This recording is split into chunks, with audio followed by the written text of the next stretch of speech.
예, 안녕하십니까. 참여 네트워크, 이제, 만든 지 딱 한 달이 되었습니다. 참여 네트워크의 첫 번째 소모임이에요. 첫 번째 소모임.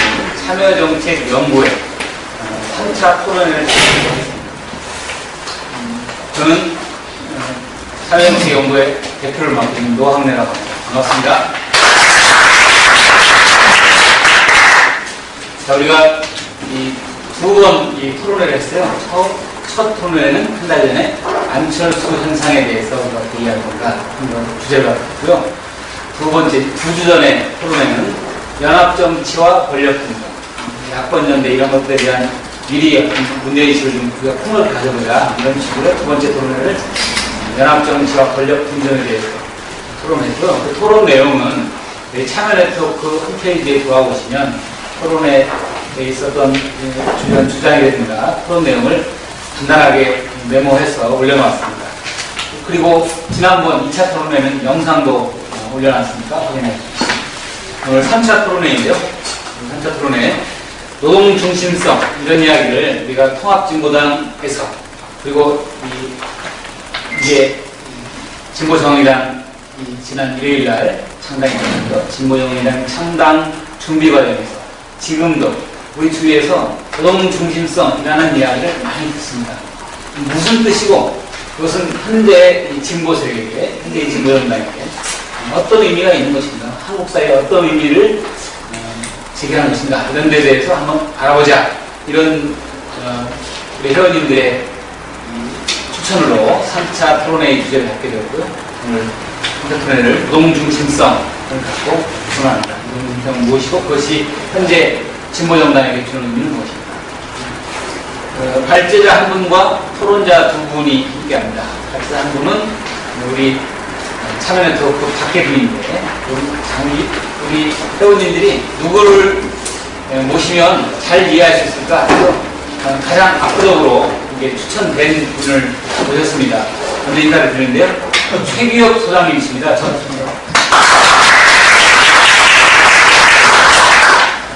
우리가 통합진보당 때 통합의 1주체였던 민주정당의 창당 주역이고 민주정당에서 자주통일위원장, 연구원장, 세사장 연구소고요. 세사장 연구소장, 그리고 통합진보당을 만들기까지 가장 앞선 그런 간부 중에 한 분이셨습니다.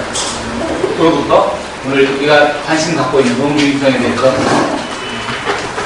의견을 듣고 또 아주 이렇게 이해할 거 이해하고 궁금한 것 또 좀 우리는 그렇게 생각하지 않는다 이런 자유롭게 토론할 수 있는 자리가 됐으면 좋겠습니다.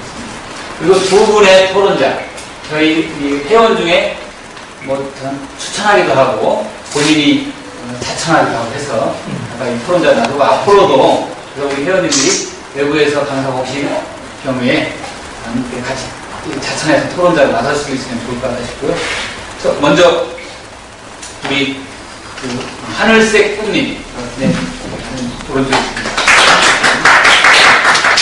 그리고 저희 참여정책연구회에 실제로 사무를 총괄하고 있으면서 실제로 연구회에서 가장 열심히 공부한 것을 여기저기에서 의견을 또 피력하고 하고 있는 그런 연구회 회원들의 연구 의욕을 북돋고 있는 단풍나무님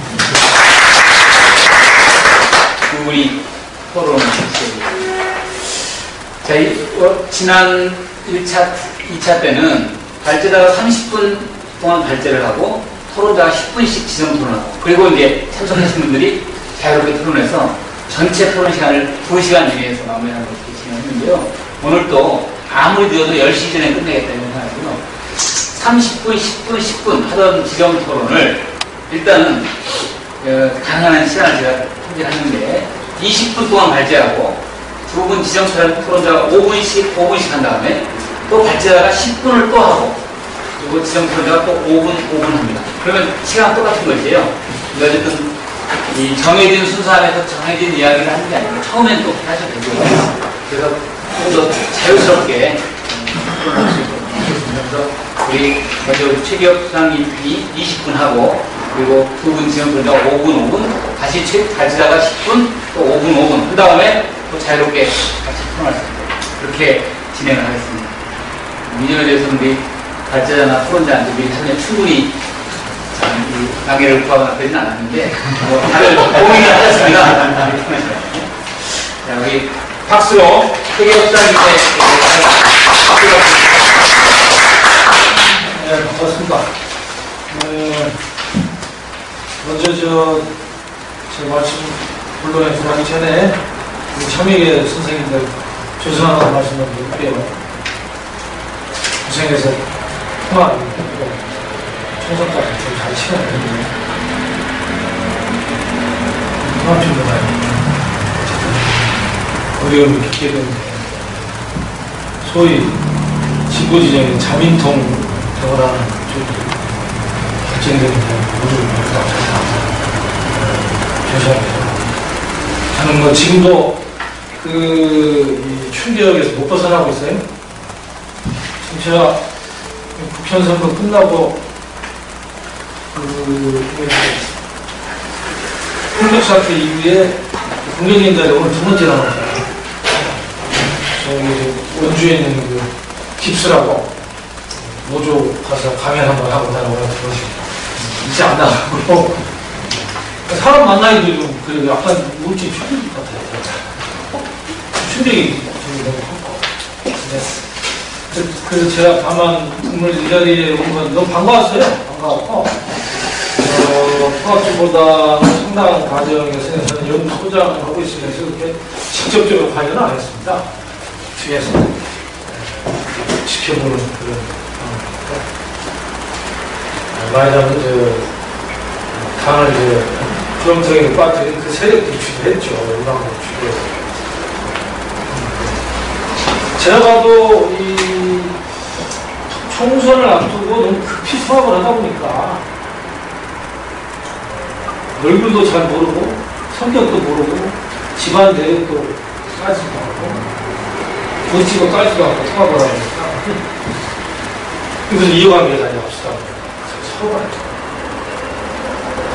단 이직이 된 데는 그런 부분도 크지 않나 생각이 들어서 저는 어쨌든 민주노동당을 변영길 전 대표와 함께 창당하니까 김민성 20일 제가 집행위원장 했습니다. 2년 저는 제가 인생 살면서 김민성 20일 집행위원장이니까 지금 공장에 있습니다. 근데 민주노동당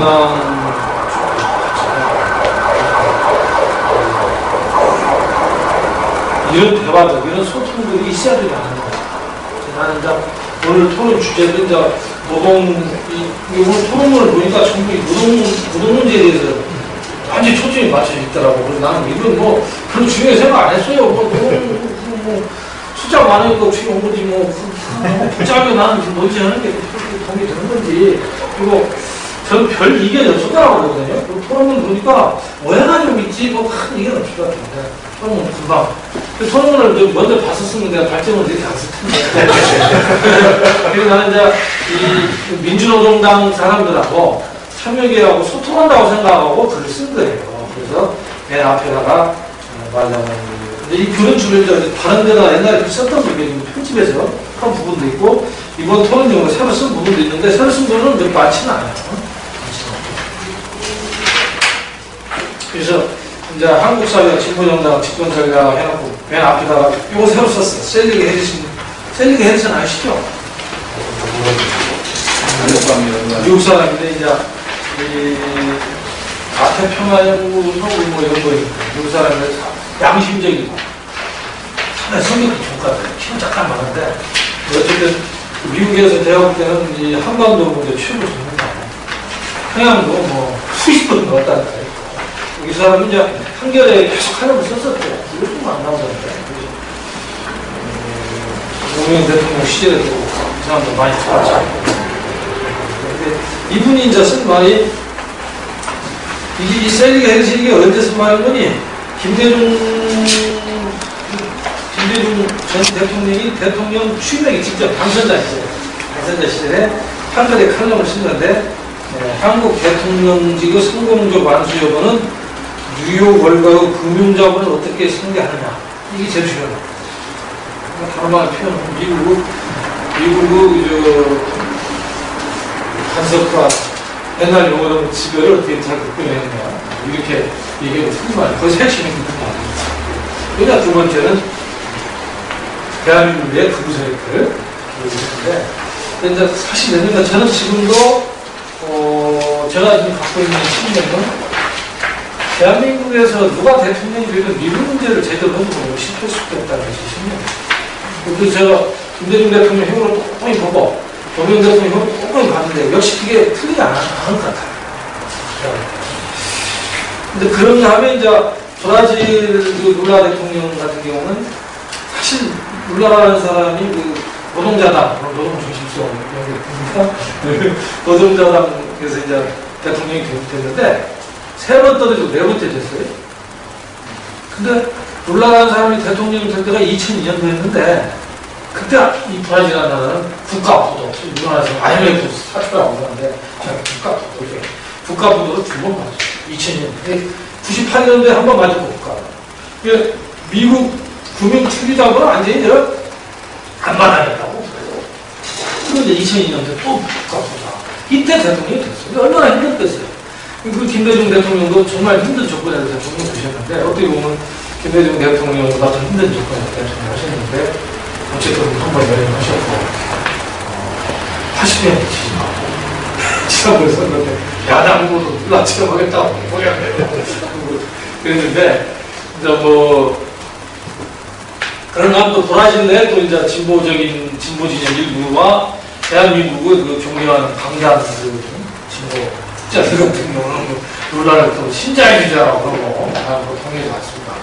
신자유주의자가 진짜 신자유주의자가 80% 지지 받겠어요. 서민들한테 사랑을 베풀었으니까 지지받지 않겠습니까? 사실 룰라는 대기업 노동자들보다도 진짜 우리가 얘기하는 비정규직 비정규직한 실업자들 이쪽을 계속 복제를 했어요. 그래서 국빈층 한 2,500만을 중간층을 했었습니다. 이거거든요. 그래서 13개 정당이 연립해서 정부를 받고 그리고 브라질 노동자가 국회의원 몇 명 없었어요. 룰라가 워낙 출중한 인물이라서 국회의원 숫자 4단위가 난 거예요. 그래서 그 국회 내에서 누구도 없고 연립해서 할 수밖에 없었고 그래서 정부도 연립해서 했고 이랬는데 이거 얼마나 힘들겠어요. 그래서 이 국내 그 대기업이나 이런 부분들은 타협을 했고 또 미국의 금융자본으로도 어차피 타협할 수밖에 없었어요. 근데 외교국방하고 특히 외교국방을 중심으로 해서 복지, 외교국방 복지 이 부분은 미국 금융자본과 비타협적일 수가 없어요. 특히 외교국방 같은 경우는 아주 세게 있죠. 예를 들면 이 얘기를 좀 재밌으니까 좀 해야 될 것 같아요. 미주 정상회의라고 남한의 대통령들하고 미국 대통령이 회의 되나요? 근데 남미는 미국 안 마다녔었거든요. 그 회의를 작년에 했는데 그 회의 결과가 보니까 그 미국 그 룰라하고 이제 차베스 이런 사람들 특히 룰라가 주도를 해가지고 이 쿠바에 대한 경제 봉쇄를 미국이 풀어놨고 합의서. 두 번째는 다음에는 쿠바도 남미니까 미주 정상에 참여시켜라. 그 다음에 더 빠지니까 그렇게 참여를 해야 되는데, 올해는 어떻게 될지 모르겠는데, 그런 분위기. 지금 남미는, 동시도 아시다시피 거의 사회주의 정당은 내가 볼 때, 사회주의 정당을 확실히 표방하는 건 지금 차베스하고 볼리비아 정도가 좀 세게 나오고, 나머지는 전부, 사실, 통합진보당, 우리 진보정의당과 강력히 비슷한 겁니다. 비슷한 정당들인데, 넓은 의미의 좌파 정당들인데, 미국 문제에 대해서 확실히 손을 그래서 진짜 경제 공동체를 만들어가고 있는데 그런 부분에서 우리가 좀 성찰과 합의가 있어야 되지 않는가 하는데 당분간에 얘기하지 말고 합의에 당분간에 얘기하지 말고 힘이 없으면 미국 타협할 수도 있는 거거든요. 그렇지만 또 오르고 갔는데 노동자도 하다 보면 사장님도 타협도 하고 비용도 나고 그래서 이제 요 2페이지하고 3페이지 이 부분은 민주노동당 했던 사람들의 생각을 정리한 거예요. 그러니까 참고하시고요. 미국 사람의 표현을 들여가지고 대한민국에서 대통령 하나 우겨라고 하는 말씀을 드렸습니다. 그 다음에 이제 노동 중심성인데 저는 노동 문제에 대해서 저는 뭐 이론적으로 접근하지는 않았고요. 제가 이 노동 문제에서 관심을 갖게 된 건 75년도에 유신헌법 반대 데모를 하고 제 학교가 기숙 특식을 두드려 맞았어요. 그때 데모를 좀 잘했습니다. 8,000명 중에 6,000명이 있으니까 우리 학교 쪽에서 있는데 허전하더라고. 그러면 이제 군대를 끌려가가지고 군대 생활하면서 보니까 저 군대 생활 할 때마다 대학 나온 사람들이 중대 한 명도 없었거든. 근데 공장에서 내가 엄청 나왔더라. 나는 다시 승차를 해보니까 저는 이제 제가 동안이 군장인데 제 군장 동생도 그게 대부분이 군장 다니더라고요. 저는 어떻게 부모님이 잘 만나가지고 머리도 또 낮췄는데 그래서 저는 이제 군대 가기 전에 이게 유신헌법을 없애려면 이 유신 독재하에서 참 고생하는 노동자들이 저는 이제 요즘 시민의식, 민주주의 의식 이런 게 있어야 군사복지 정부 때문에 내가 못 산다는 걸 알아야 이거 도겠다 그런 당연한 생각으로 노동부에 관심을 가졌어요. 제가 노동부에 관심이 없죠. 그냥 군대에 있을 때 이제 책도 좀 보고 그러다가 이제 유신헌법을 없애려면 대학생들 모여서는 안 되고 노동자가 일어나야 된다 이 생각을 이제 대우중공 제가 1979년에 대우중공 들어가고 공장생활 여러 번 했어요. 본전도 만들고. 근데 내가 공장생활 하면서 이렇게 보니까 첫째 저는 생산직 노동자를 그때 박정희 전두환 대행이 얼마나 어려웠겠어요. 근데 그때 그래도 비정규직은 어땠어요? 고용 보장도 있습니다. 전두환 때 1997년 IMF로 우리가 국가 보존하기 전까지 비정규직 거의 없었어요. 그 다음에 정년 보장도 없어요. 공장에서 일하다가 술 처먹고 반동 안 부리거나 노조 안 만들거나 빨갱이 아니면 제대로 주장하는 그것처럼 월급은 많이 안 줬어도 이럴 때도 실업자 근데 어쨌든 그거 빼놓고는 비슷하겠죠. 근데 어쨌든 특히 우리 이제 생산직 노동자들만 먹고 살고 지내면서 신뢰가 생긴 것이죠. 저는 이 학생 출신들 노동운동을 하는 사람들 많이 만났어요. 별로 신뢰도 안 생기고 내가 문제가 있어서 우리 주방이 참 많대. 근데 우리 우리 생산직 노동자들은 이 사람을 주면 그냥 스포츠처럼 받아들여요. 순서더라고. 굉장히 순서고 정말 착해요. 거짓말하지 않고. 그리고 정말 이 20년, 30년 동안 한 공장 다니다 보면 회사 사장, 공장장 진료만 얘기하지 않고 신문을 시작하는 거죠. 두 번째는 대단히 조직적이에요. 또 한 사람이 일을 좀 부시게 하면 피해를 보잖아요. 항상 저쪽으로 나온 피해를 항상 조직적이에요. 또 농민들에 비해서 저는 농민운동도 좀 했습니다. 엄청나게 규율을 그리고 상황에 따라서 저는 재활공장 이런 데 있었는데 노동 과정이 전투적이잖아요. 마치 상당히 좀 전투적이고 생활하는 참 힘들어요. 근데 저는 이제 대우중공하고 동인제하고 다니면서 느꼈던 게 이 사람들 안전 못 쓰고 철모가 괜찮잖아요. 특히 안전하는 사람보다 더 터트려서 실패를 총만든 군인이라고 저 사람들 처음에 하얀 차가 있죠. 그 정도를 했는데 저는 그래서 희망을 발견했어요. 민주화운동은 주인은 이 사람들이 되어가야 단순히 전자 대선하시면서 가만히 탑재기 이런 거 하고 다니지 남을 치는데 그 민족부터 공부하고 해서 이제 노동도 배웠는데 그래서 어쨌든 저는 지금도 이 진보가 앞으로 나가는 건데 진보의 핵심은 자본주의 사회에서 우선 인적 구성에서 가장 많은 부심을 찾고 있고 자본주의 사회가 지속되면 가장 고통을 당하고 있고 또 자본주의 사회에서 어떻게 보면 가장 결정적인 역할을 하고 있다. 좀 말이 금융투자자분도 아니고요. 저분도 아니고요. 그런 노동자들이 정치의 주인이 될 때 제가 진보를 찾아갑니다. 그래서 진보를 가느냐 안 가느냐 이 비율은 사회주의냐 상민주의냐 물론 이념과 이게 이제 떨어지는 게 아니지만 정말 이 땅의 노동자 서민들을 정치 주체로 우리 진보정의다. 난 쉽게 진보정의라는 잘 들다면 과거에 한 80%는 난 노동자를 됐으면 좋겠어. 근데 사실 우리 참여계 모임도 내가 옛날 나중식 진행자 때 이병만 동지 오시더라 인터뷰를 해서 통합 전에 구체적으로 분석을 해보자. 참여계 우리 동지들 직업 구성이 어떻게 되는데 70%가 노동자라고 그러고 사무직이 많더만 그러니까 노동자죠. 사무직이든 생산직. 근데 사무직이 너무 많아서 그렇고 생산직과 사무직이 균형 있게 있으면 저는 좋다고 봐요. 생산직의 사무직이 훨씬 착하거든요. 싸움처럼.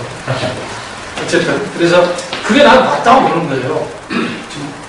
물론 그렇지 않아도 진보정당 역할을 할 수는 있겠지만 아무래도 그렇다고 물론 노동자가 무조건 많다고 해서 진보정당이 건 아니죠. 히틀러도 노동자한테 침묵을 치는 거 아니겠습니까? 그러나 이게 필요적고 있는 거죠. 두 번째는 정책이나 이런 부분들이 그 사람들 중심이 해야 합니다.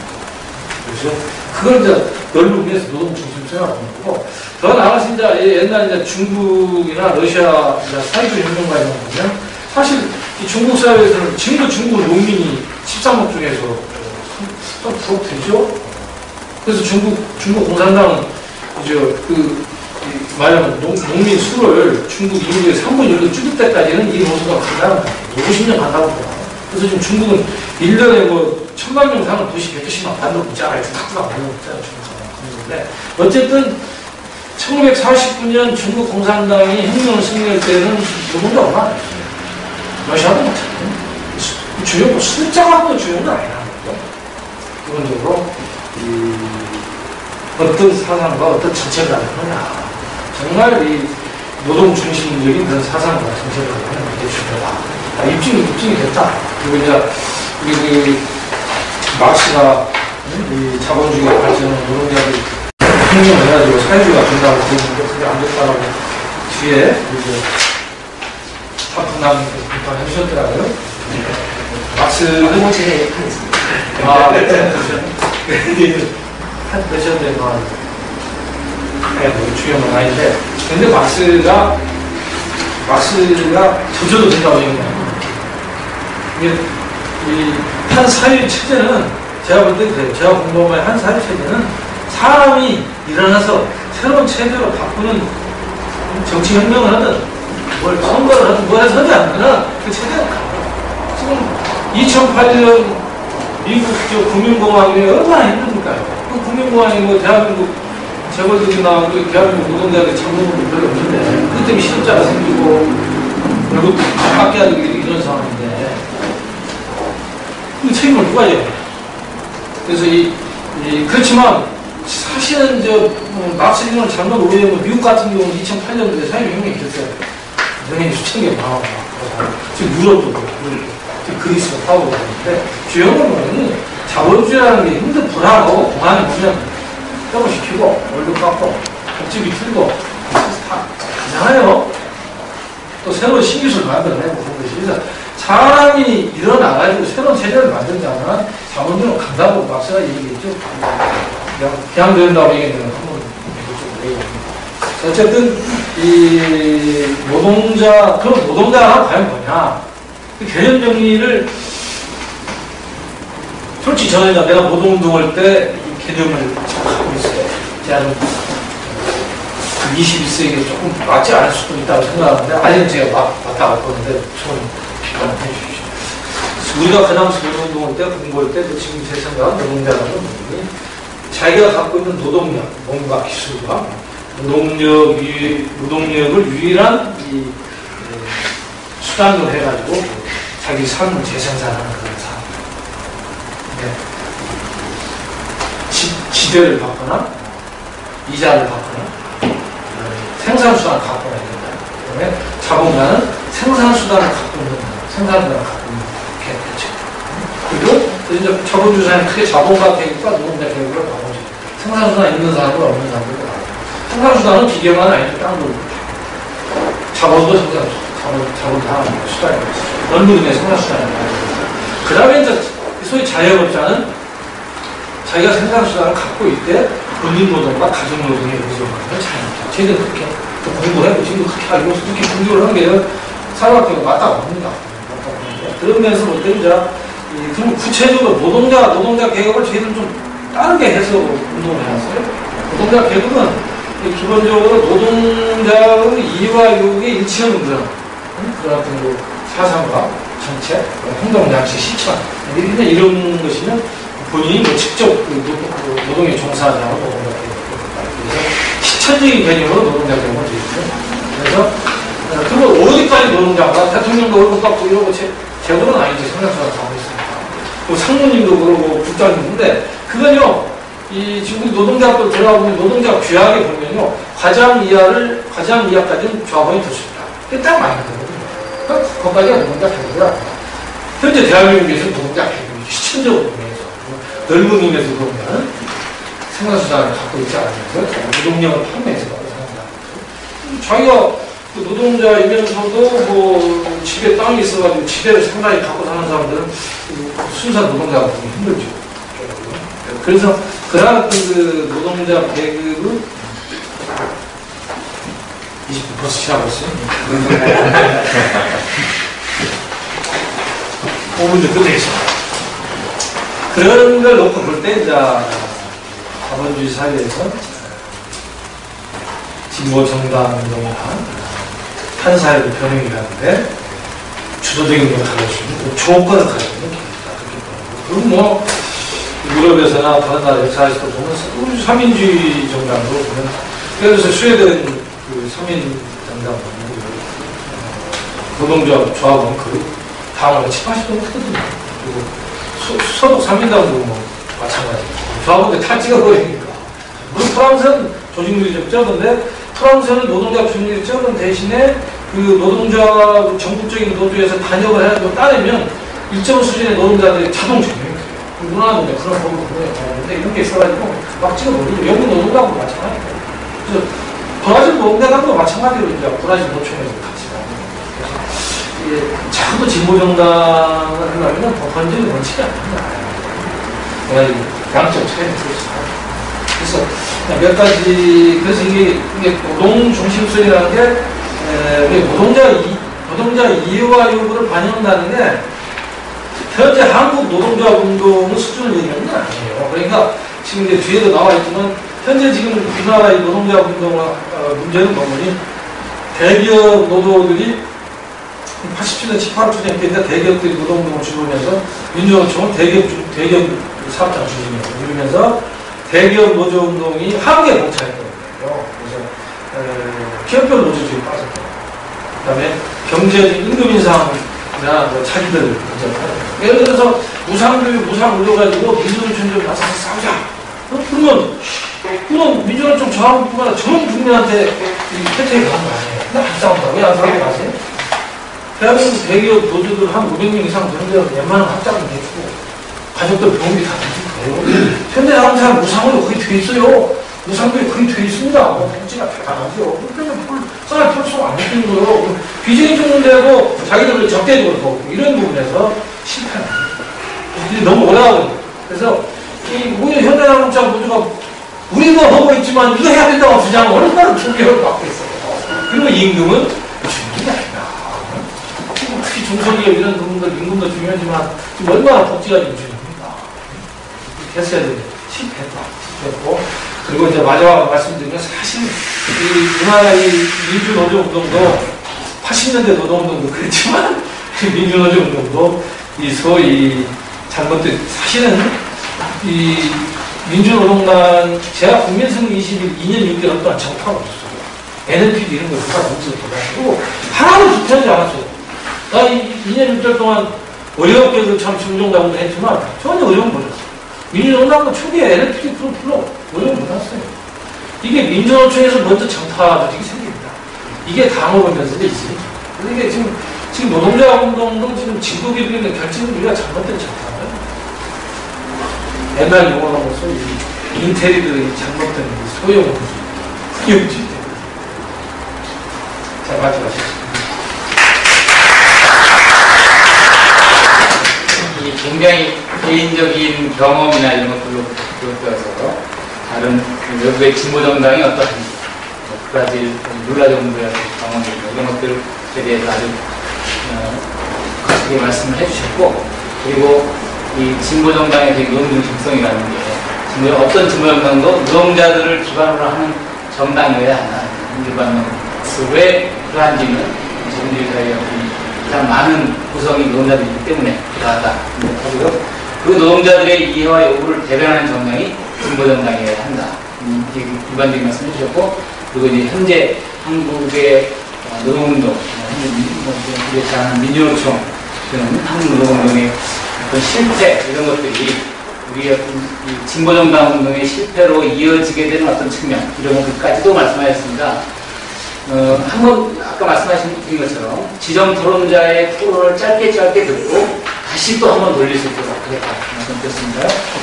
계속 그 뒤에 또 갈 때 다시 한번 하시게 될 때 토론자들의 어떤 토론이 제기되고 난 다음에 그런 것을 참고하셔서 우리 지금 시청도 하시는 분들이 있거든요. 앉아 계신 분들이 관심을 갖는 덕수님들에 대해서 또 의견을 말씀해 주시겠습니다. 자, 이제 지정 토론인데요. 우리 끝에, 오른쪽 끝에 하늘색 분님이 먼저 5분을 기준으로 한 7분, 5분에서 7분까지. 저희 작년 이제 12월이었죠. 대중적 진보정당이라는 기층으로 통합하게 됐는데, 통합진보당을 이제 건설을 했는데, 실패를 했습니다. 그런데 뭐, 이유 어쨌든 간에 지금 그 당시에 미완으로 끝났던 그 대중적 진보정당 건설을 위해서 진보 정의당을 이제 건설하는 과정에서 사실 노동 중심적 얘기가 나옵니다. 물론 우리가 통합 진보당을 건설하는 과정에서도 노동 중심적 얘기가 나왔어요. 노동 중심성이 훼손된다. 자유주의와의 그 결합이 노동 중심성을 훼손시킨다는 말을 많이 들었는데, 최근에 진보 정의당을 만들면서는 그 말이 더 많이 회자가 되면서 그 입당을 유보하거나 보류하는 민주노총이나 이런 조직노동 쪽에서 하는 활동이어서 이 노동 중심성이 뭔가에 대해서 저뿐만 아니라 참여계 출신 당원들은 많이 이제 그 생각을 좀 해봤을 것 같습니다. 동일 19세기 후반에 그 유럽에서 노동조합이 이제 그 활동이 좀 원활해지고 자유스러워지고 또 선거권이 차티스트 운동에서도 선거권을 갖다 많이 보편적으로 주게 되면서 이제 당시 이제 그 노동자 정당, 그 영국에서 특히 이제 자유당 내에 있던 노동자들이 그 노동자 정당을 건설하게 되는 1900년도가 그래서 처음으로 이제 노동자 정당이 건설이 됐는데, 물론 당시에는 굉장히 절박했죠. 그 사람들이 그 잘 생존권이 걸려있는 문제이기 때문에 절박했지만은 20세기 초에 들어오면서 굉장히 그 현실적 사회주의 국가가 건설됩니다. 그 혁명에 의해서 그 소련이라는 소비에트 연방이 생기는데, 이분들하고 체제 경쟁이 들어가면서 처음에 태동돼서 노동자 정당들이 이 자본주의 국가, 선진 산업 국가들에 의해서 받아들여지는 체제 경쟁에서 자본주의가 사회주의적 정책을 많이 받아들이면서 동력도 상실하게 되고, 투쟁에 대한 어떤 그런 뭐 가열찬 투쟁이 좀 쉽게 되는 이런 상황이 되는데, 그런 과정에서 어차피 또 그 계급정당들도, 사회주의 계급정당들도 체제 경쟁을 위해서 많은 걸 좀 양보하게 되는 그런 상황이 됩니다. 그래서 지금 유럽은 이제 그 전반적으로 경향이 그 삼인주의를 받아들이는 이런 상황이 되고 있는데, 그러나 이런 상황도 또 70년대, 80년대 우리가 이제 그 석유파동, 또 이제 80년대 후반 90년대 이제 그 사회주의가 몰락을 겪으면서 체제 경쟁을 하는 상대가 없어지니까 더 이상 체제 경쟁을 할 필요가 없어지는 거죠. 그러니까 자본주의가 본래 그 마각을 드러냅니다.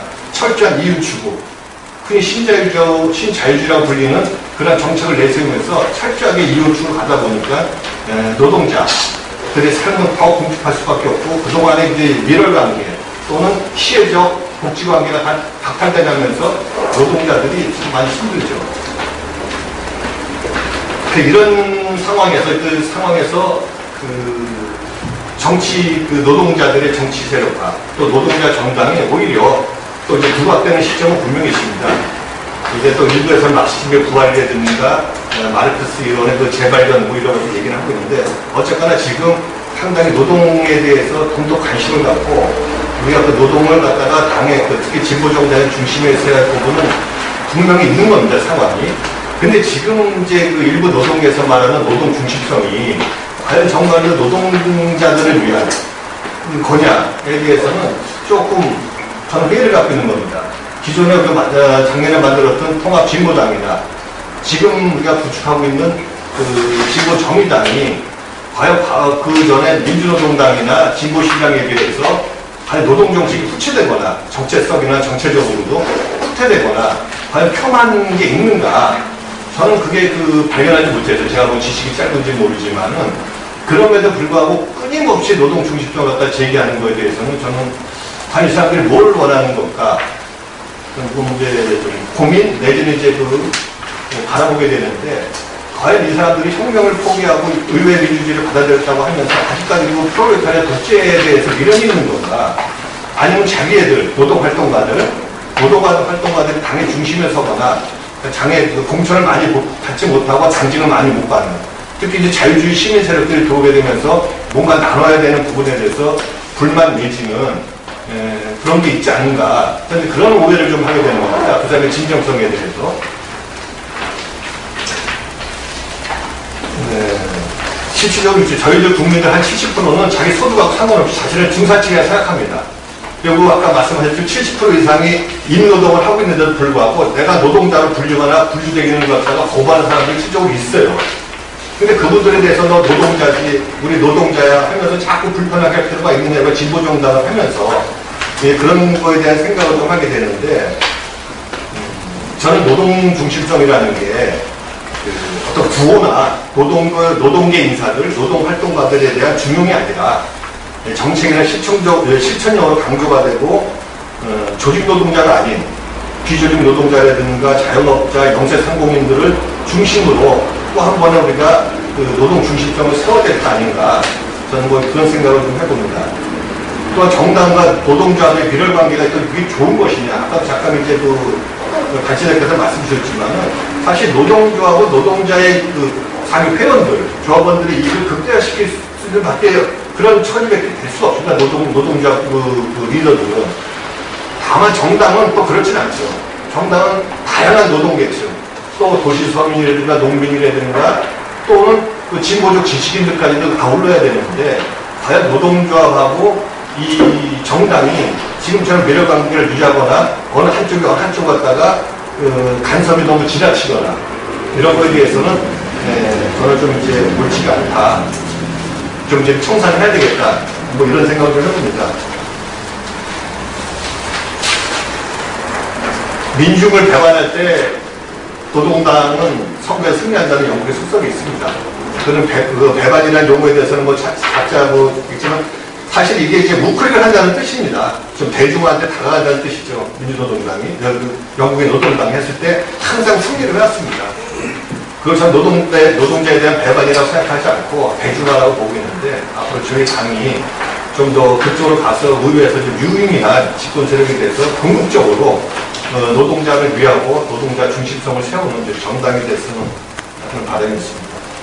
마치겠습니다.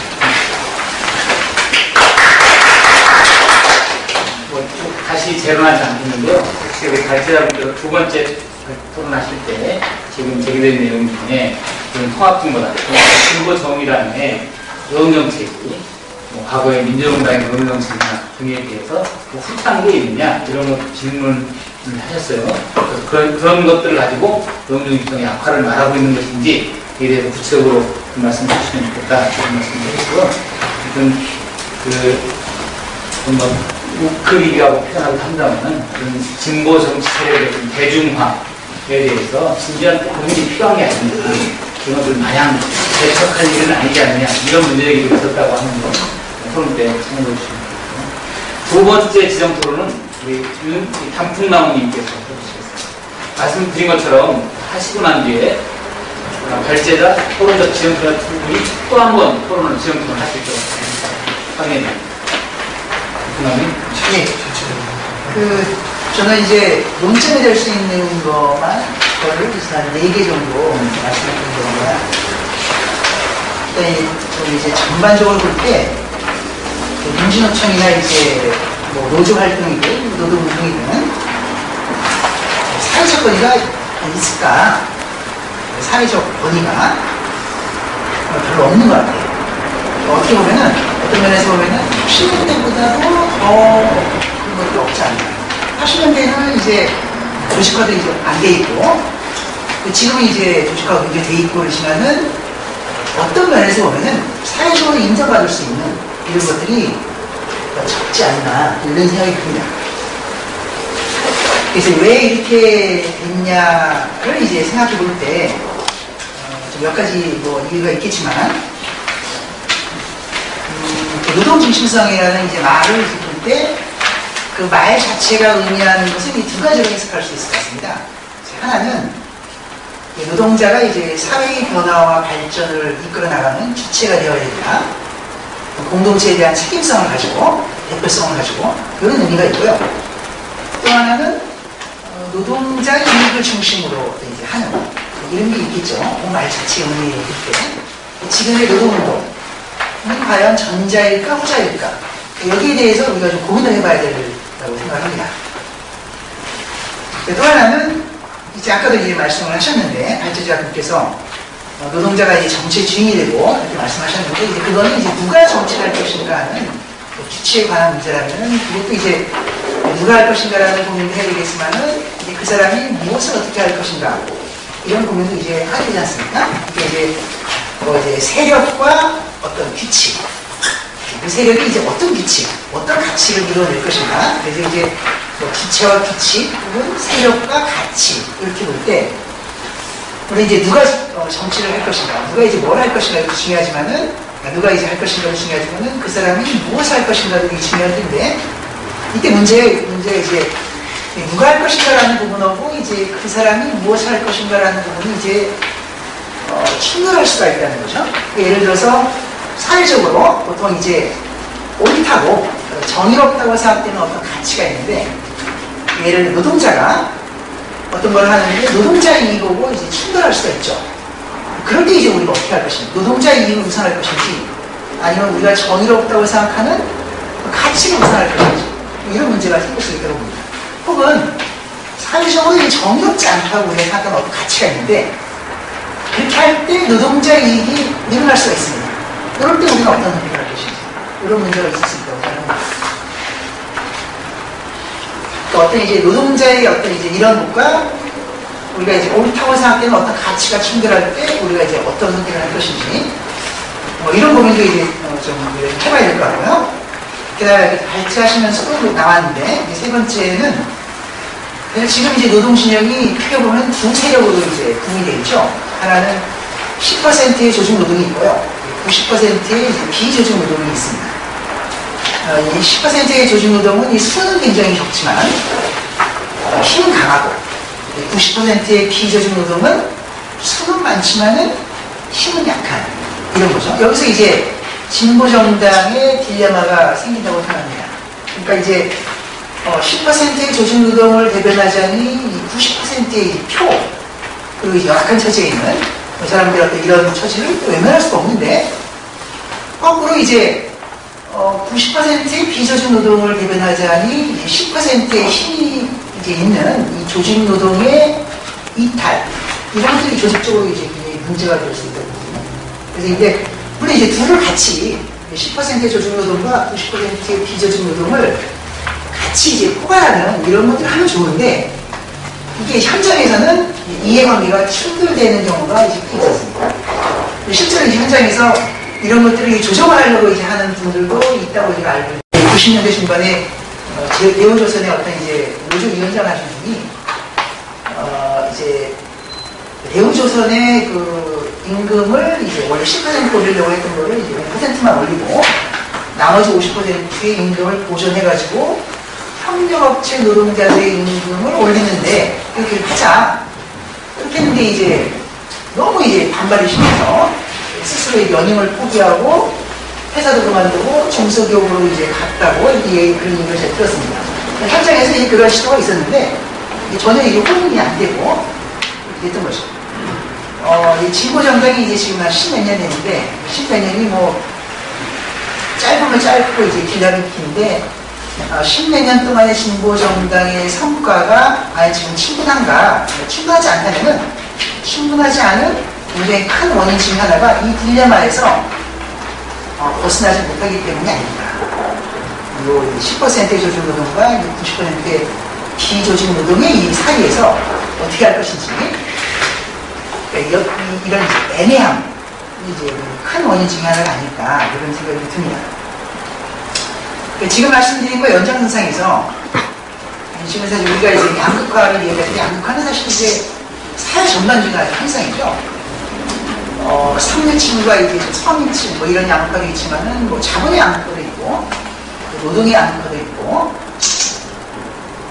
그래서 이제 대기업 정규직과 이제 정규직과 이제 비정규직의 임금 차이가 한 2배 정도 되죠. 통계적으로 보면 대기업 정규직과 이제 중소기업 비정규직의 임금 차이가 한 3배 정도 되고요. 이건 이제 같은 계급이 아닌 거죠. 사실 이런 상태를 방치하는 이제 대기업이나 이제 정규직에 있는 분들은 계급의식이 없는 겁니다. 이런 상태를 방치하는 분, 이건 같은 계급이 아니죠. 두세 배 뭐 임금 차이가 이제 존재한다는 것은.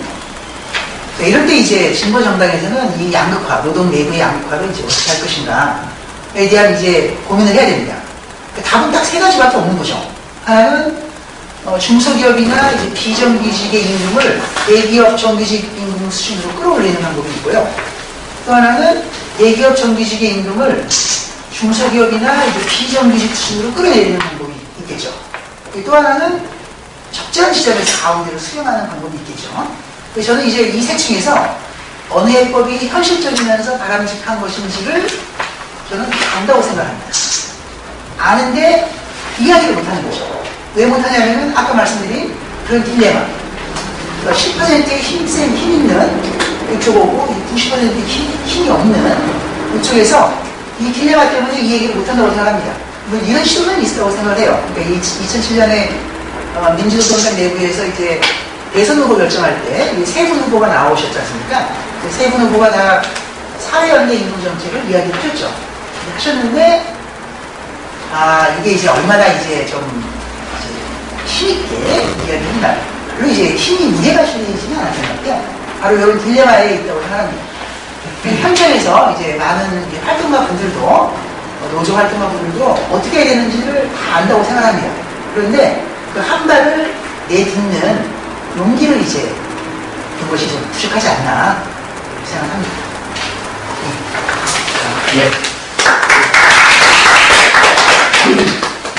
아주 진짜 우리 노동 중심성이라고 하는 것이 자칫하면 우리 사회의 조직된 노동자, 어쩌면 공공공인이나 대기업 노동자들이 식상인데요. 조직된 노동자들의 이해관계에 정당운동이 따라가는 그런 것이 노동 중심성이라는 말로 표현되고 치장되는 것은 아니냐, 그런 문제들이 있고, 요즘 현재의 노동의 양극화 이런 문제에 대해서 아주 사회 보편적 시각, 솔직한 해결책, 이런 것이 뭘까, 이런 데 대해서 성찰이 필요하겠다.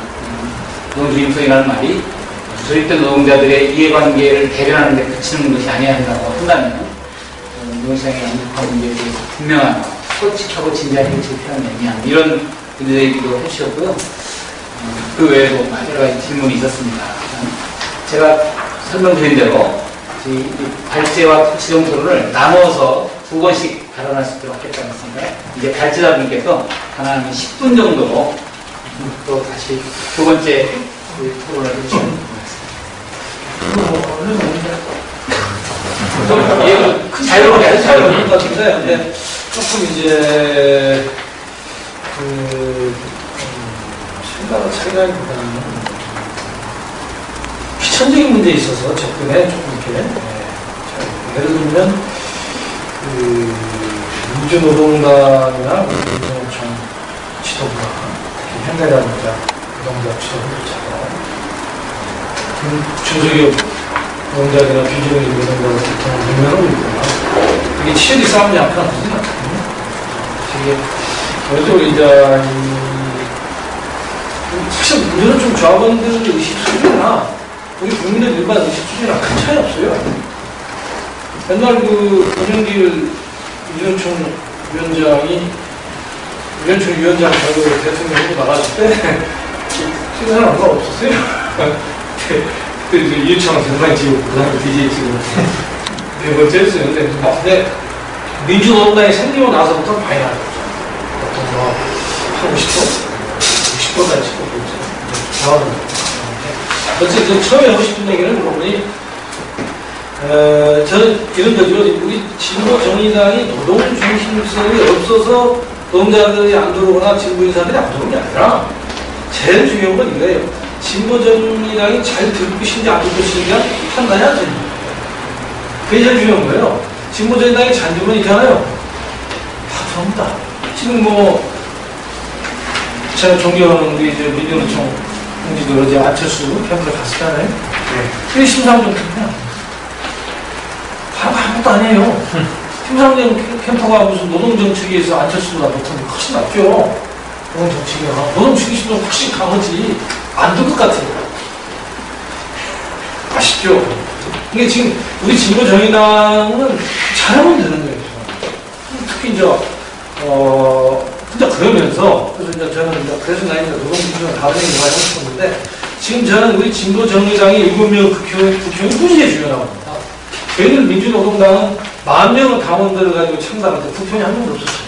정말 국회의원 한 명이 정말 저는 그때 2000년도 민주노당 만들 때 내 죽을 때까지 국회의원 안 나올 줄 알았어. 그리고 그때만 해도 이제 진보정당이 어렸었잖아요. 생존이 가능하거든요. 그래서 이제 노동조합을 중심으로 해서 노동조합이 당을 만들고 또 당원이 많이 만든 이유도 탄압에 대해서 얼마나 견디신가 이유도 있었어요. 민중당의 실패 경험 때문에. 그래서 얼마나 대중의 뿌리를 내리면서 참당해야 하는 내용을 진짜 발표를 했던. 그래서 지금 중요한 건 뭐니? 지금 진보정당은 정책이 뭐 노동정책이 있어서 민주당 이건 훨씬 낫죠. 중요한 건 뭐니? 아까 이 글에도 다 나와 있던데 정말 우리 그 진보정당이 창당했습니다. 민주노동당 창당했을 때 동지들 아시겠지만 2002년 2002년 창당 2년만 지방선거 때 전국 지지율이 8%가 나왔어요. 그게 어떻게 가능해요? 저는 원래 국민승리 20부터 합치면 4년 6개월 되거든요. 아무것도 안 하고 그냥 서민들 속에 들어가서 살았어요. 서민들 속에. 국민승리 20을 할 때는 노숙자들 서울에 같이 사고 또 힘이 없으니까 여러 정책으로는 좋은 정책 다 얘기하고 하는데 실체는 우리 진보정의당이 잘할 수 있는 거. 정말 그 가장 낮은 곳에 있는 분들을 위해서 가장 잘할 수 있는 거. 저희는 국민승리 20일 할 때 실업자운동만 해서 다른 힘이 없는데 3분의 13명 가지고 뭡니까? 그 실업문제에 대해서 최고 정책이나 시찰에서 최고 제일이 되는 거였어요. 그럼 이제 나중에 민주노총 조합원들 감동시켜서 같이 해야 됩니다. 그래서 주요는 노동의 정말 우리 노동자 서민들의 가장 아픈 것, 그리고 가장 낮은 곳을 향해서 우리가 헌신적으로 할 때 함치지 못하는다. 근데 우리는 국회의원 7명이 있잖아요. 그래서 민주노동당이 만들기 시작한 지 언제부터 만들기 시작한지 아세요? 민주노동당, 중앙당 3번자들이 거의 출근하고 도장 맞춰 다 나갔습니다. 민생 현장은 너무 물론 이제 상가임대차 보복 같은 거 만들고 물론 정책도 주고 다 현장만 다 했는데 근데 지금 우리 국회의원 7명 있잖아요. 근데 민주노동당이 제가 볼 때는 실패한 영향을 의정활동이 실패했다. 지역정착이 실패. 울산 동구청장, 북구청장 당선들이 엄청난 사건이었거든요. 도라지 노동자당은 지역 집권을 하고 나서 이 당이 새가 크거든요. 참여예산이라고 해가지고 주지사 장하고 바꾸고 그러는데 민주노동당이 울산 동구청장, 북구청장을 청하고 잘했어야 되잖아요. 감정적으로. 못했고 특히 울산 북구청에서 완전히 실패해버렸어요. 가지고 전장도 조합은 안 쳤다. 구청장도 떨어지고 한번 떨어지고 북청도 떨어지고 이런 방법도 있지만 근데 지금 우리는 국회의원 7명에다가 구청장도 몇 명 있잖아요. 인천에. 이분들이 잘해야 된다. 이게 2004년도 딱 그 민주노동당 국회의원 10명이 딱 생기니까 모든 언론과 모든 국민의 관심은 국회의원이에요. 최고위원들 알아보세요. 저도 사람 쉽게 아니에요. 우리 국회의원들이 스타예요. 스타. 국회의원들 스타를 만들고 당대표는 감독이고 최고위원들로 당대표는 감독이고 물론 이제 최고위원과 당대표가 잘하면 보이는 스타면 감독을 볼 수 있는데 어쨌든 또 우리 유시민 공장 같은 경우는 스타경 감독이고 그런 사람들이 있잖아요. 그래서 이 사람 국회의원들 스타가 그게 첫째 중요하고 두 번째는 그렇게 하려면 우리 국회의원들이 정말 무시한 2004년도에 민주당당 국회의원 10개를 챙기고 나서 무한경쟁을 했어요. 4년 동안 국회의원 10명이 모여서 정말 마음처럼 술 한잔 안 마셨다고 정말 개인적으로 자기 중심적으로 당을 생각하고 자기 인기적으로 가고 아니 지금 국회의원 7명 가지고 법안 하나 통과시킬 수 있어요?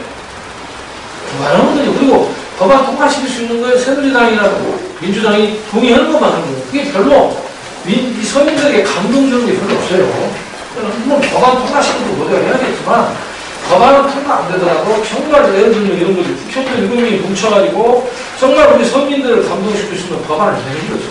그 법안을 낼 때 국회의원 7명 가지고 안 되니까 새누리당 찾아가서 빌고 뭐 민주당 찾아서 빌려 해주지 않으니까 국민들한테 찾아가서 빌고 서명 받고 수행하면 서명 받고 아고라에 하고 이렇게 허리를 했었던 거예요. 민주당 그걸 거대한 소수 전략이라고 국회의원은 적지만 거대한 국민들을 믿고 그들 힘으로 법안을 통과하자. 국회의원은 그렇게 하는 거예요. 처음부터 기자들만 하고 언론 플레이하고 회의되니까 전혀 민주당 통합진보당 할 때 그런 걸 반성을 했었어야 하는데 그래서 정말 우리 국회의원들 선택과 집중해야 되고 국회의사당에 우리 국회의원들 오래 있을 이유가 저는 없다고 하는데 거기서 할 일이 없어요. 이분들 가지고 배우도 안 해주고 전혀 국정감사 이런 거 잘 해야겠지만 되도록이면 한 60%는 국회 밖에서 예를 들어서 노동 중심사양이 아무것도 아닙니다. 우리 국회의원들이 활동이 이게 의정활동 밖에 활동 의정활동 지역도 열심히 해야 되지만 우리 국회의원들 7명이 역할 분담해가지고 민주노총 쪽 사업장 가보세요. 지금 그러니까 심상정 후보 혼자 가서 돌아다니잖아요.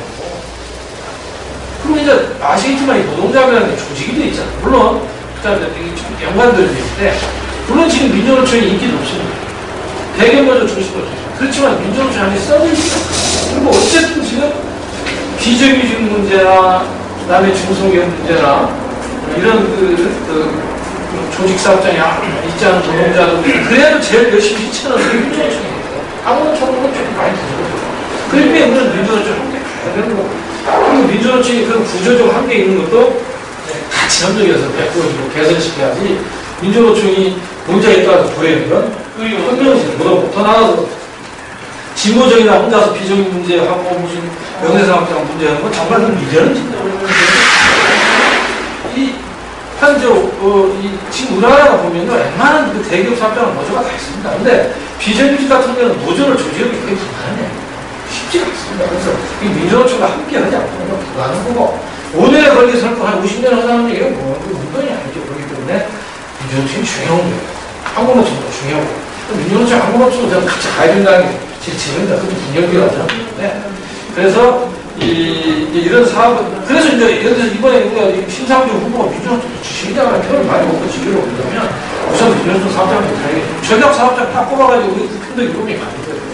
최고위원들의 당은 조합원들이 했는데 그 국회의원이 가서 강행한다면 아니다. 국회의원 이렇게 너희 부하신 노동자가 있는데 국회의원들이 출마하는 게 지구당 다니면서 강행해. 지역조직 강화하려고. 올라가 제일 많이 하는 게 지구당 다니면서 강행해. 국회의원들이 가면 지구당 당원들이 위원장이나 뭐 최고위원들이 가서 강연하면 많이 하는데 국회의원이 가면 또 와요. 좀 더 없거든요. 그래서 이 국회의원들이 앉아가지고 그 법안 만들려고 그냥 고생하고 그래가지고 시민단체에서 1등 그것도 물론 쉽게 하는데 그 법안 통과가 안 되잖아요. 그러면 7명 국회의원이 단합해가지고 몇 가지 다 하고 나머지는 정말 조직하고 당 지지를 올리는 거야 본인 인기 올리는 거만 아닙니다. 민주노동당 스타부터 없었습니까? 근데 왜 당 지지를 안 했었지? 그걸 보고 당 6이라고 얘기했던 거예요. 우리 진보정의당은 첫발 7명 국회의원들과 최고위원과 아무도 뭉쳤는데 당에서 말씀드리고 뭐 대한민국 얘기 깠습니다. 그래서 지금 노동중심적이라는 말은 어쨌든 조직의 표하고 또 가입시키는 거 표하고 또 한 번 들으면 당에 큰 도움이 될 수 있는 세력부터 하자 그런 뜻이에요. 실용적인 신경 아닙니다. 그 다음에 또 하나 중요한 부분입니다. 오해를 하셨는데 노동계 인사들을 당 지도부로 많이 이렇게 모시고 최고위원도 가능한 많이 모시고 뭐 국회의원 할 때 할당 이런 건 여성 할당 똑같은 원리예요. 유럽에는 모든 진보정당을 다 그렇게 했습니다. 그 보세요. 여성할당, 처음에 민주정당 여성할당 하려고 할 때, 다 반대해서 실현 가능성이 없다고 했어요. 국회의원 뭐 20%도 할당하면 뭐 나올 사람이 있냐. 근데 하니까 되더라고요. 다른 말은 뭐니? 우리 여성들은 다 아시겠지만 여러 가지 이유로 남성들보다 불리한 조건이 처해 있잖아요. 그러다 보니까 여성들이 국회 놓고 나오기 힘들고 여성들이 취업을 나오기 힘듭니다. 근데 할당을 해서 강제로 해서 되더라니까. 그러더니 현재 노동계가 민주노총이 진보정의당에 참여를 제대로 안 하고 있지만 할당을 해주는 거예요. 이 문제가 있는 건데 아무런 것도 아니고 대단히 바뀌고 그렇게 해서 그때를 흐르는 역할도 그러도록 유도를 하는 거고 역할하면 이렇게 도움을 준다고 생각해요. 맨날 하나하나 국회의원이 TV처럼 나와가지고 무슨 여성 활동을 하냐고 사법고시에도 여자가 있던 거고 모든 시험에 여자가 있던 거고 무슨 여성들이 약간 전혀 무시하면서 그래. 왜 여성 활동하는지 그 이유를 모르는 거예요. 그래서 기본적으로 할당은 여성 활동은 똑같은 그런 생각. 그러니까 숫자가 많으니까 많이 나가. 그런 차원에서 이것도 했다. 이해를 싫어. 욕심 때문에 그런 거 아니에요. 뭐 각을 세워서 토론을 하려고 하는데 이 각이 계속 무너지는 것 같아요. 그런 생각이 좀. 진짜 이게 민주노총이 좀 출세주가 있는 사실이 책이가 부담이 노예한 정치가라는 걸 배우면서